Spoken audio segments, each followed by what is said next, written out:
Bonjour les stratèges des autres, j'espère que vous allez bien. Alors la famille, une alerte s'est déclenchée ces dernières heures en Europe. On ne sait pas ce qui se passe. Est-ce qu'il y aura bientôt une guerre en Europe? Pour l'instant, on n'en sait rien, mais il est vraiment l'heure de se poser cette question, puisque la Banque Centrale Européenne, la BCE, a demandé aux populations européennes de garder dans leur maison quelques billets de banque, quelques espèces, un peu d'espèces à la maison, parce qu'on ne sait jamais. D'abord, la famille, s'il vous plaît, je vous invite à bien vouloir m'aider à partager cette vidéo. Vous savez que les personnes comme nous autres là qui partageons ce genre de contenu, on nous bloque la visibilité. Donc, on ne peut que compter sur vous. En tout cas, j'ai envie de compter sur vous pour m'aider à donner un peu plus de force à cette vidéo en la partageant massivement. Et surtout, n'oubliez pas aussi à laisser les pouces ici, liker. Laissez bien évidemment aussi vos avis en commentaire parce que je sais que vous avez souvent des très très bons avis. Donc, laissez-les, je me ferai le plaisir en fait de vous lire. Et quoi encore là, en tout cas, faites tout ce qui est à votre possible en fait pour aider cette vidéo à mieux circuler. Alors, la famille, vous avez dû le constater hein, ici et là, toutes ces dernières heures en fait, presque tous les journaux en ont parlé de cette histoire que la Banque Centrale Européenne recommande aux citoyens, aux populations européennes en fait, de garder les espèces d'argent à la maison. Les gens là qui ont longtemps prôné, qui continuent même de prôner en fait, pour les cartes bancaires, hein, pour la monnaie même virtuelle, parce que vous savez que de ce qui se dit ici et là, hein, qui se pourrait que dans les années à venir, que l'argent physique ne puisse plus exister et qu'il ne reste plus que l'argent virtuel. Mais pour quelle raison aujourd'hui ces gens essayent un tout petit peu de reculer? Bon, ils ne reculent pas, hein, mais pour quelle raison stratégiquement? Parce que je pense que c'est une question stratégique là, parce que comme la vie c'est la stratégie, c'est forcément une stratégie qui les amène à demander aux populations de garder un peu d'espèces à la maison. Mais forcément, les gens ne peuvent que paniquer. Même s'ils demandent de ne pas paniquer, de rester calme. Ils disent de rester calme. Mais à un moment donné, à partir du moment où vous demandez aux populations de garder quelques espèces d'argent à la maison, parce qu'elles pourraient en avoir besoin, mais il y a de quoi se poser la question de savoir si la guerre arrive bientôt en Europe. Est-ce qu'ils envisagent délocaliser ce qui se passe en Ukraine, entre l'Ukraine et la Russie? Bon, c'est même pas entre l'Ukraine et la Russie, disons entre l'OTAN et la Russie. Est-ce qu'ils veulent en fait déplacer, est-ce que les Européens, pas les, enfin les dirigeants bien sûr européens, est-ce qu'ils envisagent déporter la guerre de l'Ukraine pour l'Europe? Parce que comme vous le savez, hein, l'Ukraine ne fait pas partie de l'Union européenne. Vous savez que l'Ukraine est collée à la Russie. L'Ukraine est voisin ou voisine immédiate de la Russie. Normalement, ils sont en fait comme deux frères ou deux sœurs. Est-ce que vous voyez?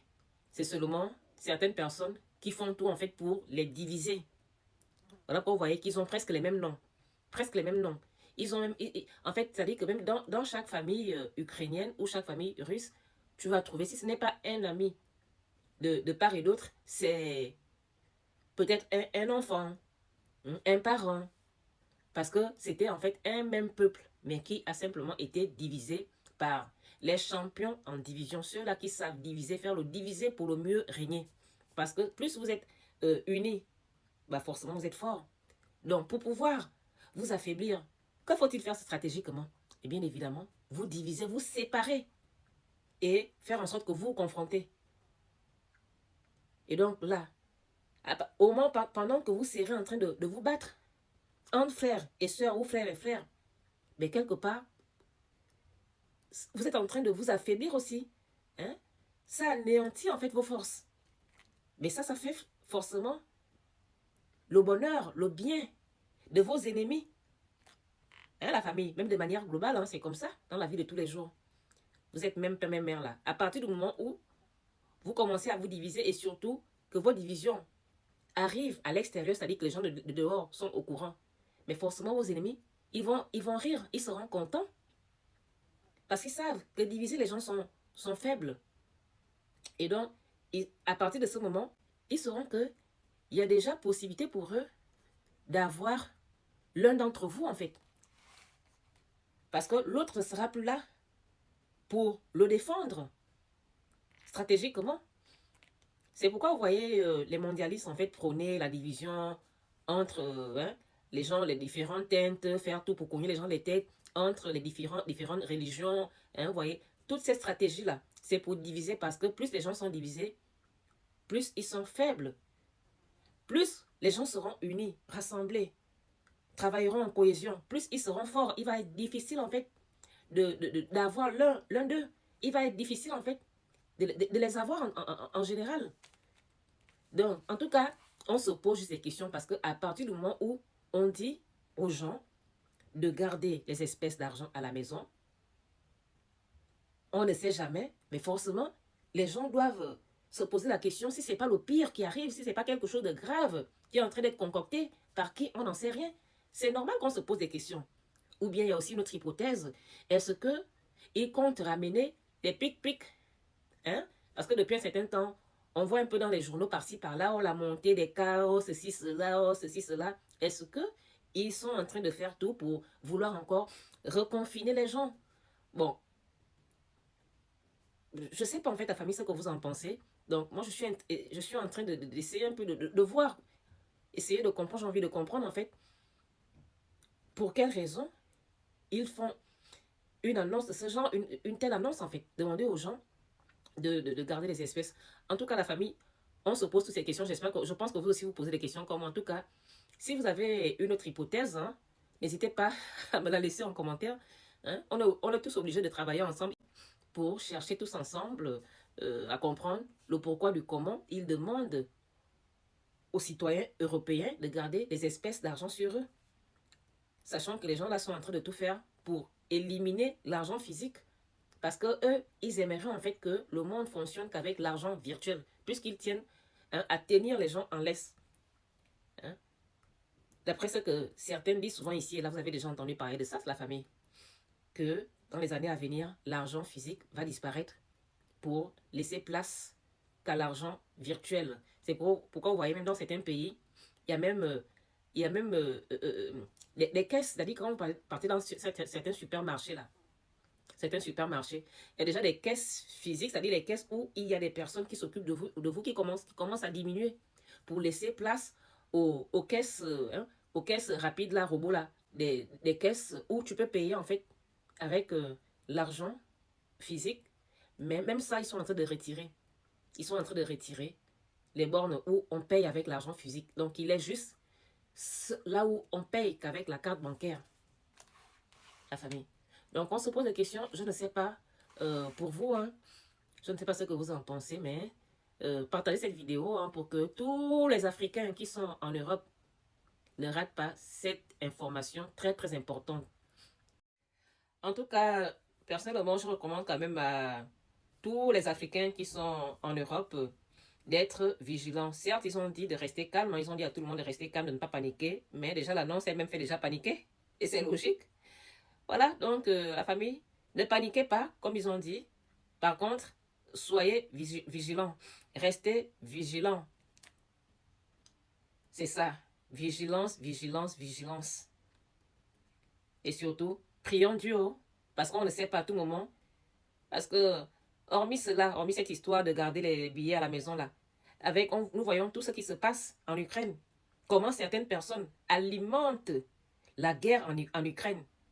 Les mêmes qui crient que oh non, là c'est la Russie qui serait le plus gros monstre de ce monde. Oh la Russie, ce sont les mêmes encore qui passent leur temps à financer l'Ukraine pour faire la guerre. Comment les gens qui se font passer pour des bonnes personnes peuvent encore financer, envoyer des armes, envoyer de l'argent, sachant que ça n'a pas tombé, ces armes n'ont pas allé tirer au sol, ça va finir sur les gens. Donc, si vous voulez vous faire passer pour des bonnes personnes, vous voulez vous faire passer pour des gens qui sont mieux que les Russes, mais normalement, vous devez faire tout pour arrêter la guerre. Et il n'y a pas 36 000 solutions pour arrêter la guerre, donc arrêtez de financer l'Ukraine, arrêtez d'envoyer des armes en Ukraine. Là, vous allez faire la différence. Là, vous allez montrer en fait que vous êtes mieux que que les Russes. Mais pourtant, ce que nous voyons, que des vats en guerre, mais eux-mêmes, ils n'ont pas envie d'aller attraper les armes. Hein. C'est d'autres personnes qui portent ces armes, c'est d'autres personnes qui partent au repos éternel. Mais ceux qui financent l'Ukraine, eux-mêmes, ils sont tranquilles, en peinard, seulement en train de chercher l'argent, faire des stratégies pour envoyer encore davantage d'argent, envoyer encore davantage d'armes. Mais à quel moment on parlera d'arrêter cette guerre? Et de ce que nous voyons, on dirait qu'elle est en train de prendre encore de l'ampleur. Alors qu'aujourd'hui, on devrait parler de la fin de cette histoire. Trop, c'est trop. Trop de personnes sont déjà allées au repos éternel, des jeunes personnes qui avaient la vie, des longues vies devant elles, sont parties comme ça. On ne sait pas ce que certaines personnes cherchent dans ce monde. Pourquoi il y en a qui veulent absolument dominer les autres? Parce que ce qui se passe en Ukraine, là, c'est ça. De ce que nous voyons avec nos yeux. Le problème, c'est que la Russie ne veut pas se plier. Mais pour quelle raison tous les pays du monde devraient se plier? Parce que quand on voit un peu ce qui se passe là, on dirait que ce monde, apparemment, je ne sais pas qui leur a donné la charge de gérer ce monde. De ce que nous voyons, le monde est géré par les États-Unis et ses collaborateurs de l'Union européenne. Donc ce sont eux qui font tout pour imposer leurs pensées, leur mode de vie au reste du monde. Si tu dis non, je n'en veux pas, c'est fini. Ils vont commencer à te diaboliser dans leurs médias mainstream.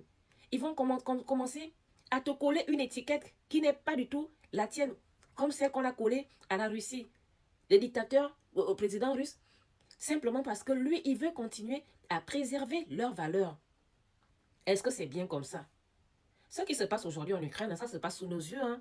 C'est pas comme les guerres qui se sont passées, comment on appelle la Première Guerre mondiale et la Seconde Guerre mondiale. On n'était pas là.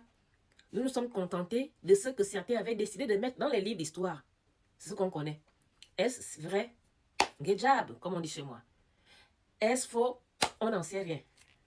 Surtout que quand on voit un peu ce que les médias mainstream nous pondent aujourd'hui concernant la guerre en Ukraine, il y a de quoi mettre en doute le récit qui est mis dans les livres d'histoire concernant la première, la deuxième guerre mondiale, en tout cas toutes les guerres qui se sont toujours passées dans ce monde, depuis la nuit des temps jusqu'à aujourd'hui. Il y a de quoi se poser des questions, parce que ce sont eux-mêmes, en fait, qui font tout pour que les gens se posent des questions. Hein? Les gens qui disent qu'ils sont démocrates, mais même la démocratie est étonnée. Si vous êtes des démocrates, mais pourquoi vous voulez, en fait, obliger tout le monde à suivre votre voie? Est-ce que c'est obligatoire que tout le monde suive votre voie? Vous dites que la démocratie, normalement, est un concept qui permet à chacun de s'exprimer librement, à chacun de faire ce qu'il veut et comme il le souhaite. C'est pourquoi vous défendez les gens de l'alphabet. Vous dites qu'ils ont le droit de faire ce qu'ils veulent.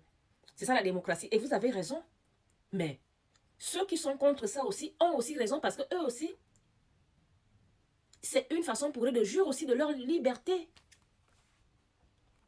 Mais pourquoi, quand il s'agit de ceux qui sont pour les recto verso, vous parlez de démocratie, de liberté, que chacun a le droit de faire ce qu'il veut. Maintenant, quand il s'agit de ceux qui disent non, nous on n'a pas envie d'aller à l'encontre de la volonté de Dieu, et là, c'est fini, les méchants. Oh, les dictateurs. Oh, les complotistes. Oh, les ceci, cela. Donc, la famille, j'ai pas envie d'aller j'ai pas envie d'être très longue dans cette vidéo. Je pense que je l'ai même déjà été. En fait, c'est une façon de chercher un peu les hypothèses, hein, savoir chercher à comprendre le pourquoi du comment on demande aux Européens de garder les espèces d'argent à la maison. C'est quand même un peu chelou, c'est bizarre. Hein? Il y a de quoi se poser vraiment de questions. Il y a de quoi... Hein? Il y a de quoi même s'en inquiéter. Hein? Hein? Il y a de quoi quand même. Donc, toutefois que tout le monde reste calme, voilà. Soyez seulement vigilants, voilà. Soyez vraiment vigilants. Ayez le regard un peu partout, et surtout les oreilles aussi, pour savoir, enfin, on ne sait jamais, hein, on ne sait jamais. Voilà. Parce que avec les gens qui ont une position de va en guerre comme ça, quand ils vous sortent un truc de ce genre, il y a de quoi s'en inquiéter. Mais, calmos, Dieu est grand. Restez dans la prière, toujours prier, prier, prier, prier notre Dieu qui est tout-puissant. C'est ça. Dieu au contrôle. Mais il avait dit aussi, protégez votre corps, moi je protège votre esprit. Donc c'est aussi d'abord à nous-mêmes, c'est-à-dire aux humains, eux-mêmes de faire un tout petit peu attention à eux. C'est de ça dont il est question. Donc il faut faire attention et associer aussi la prière avec ça. Stratégiquement. Merci à tous.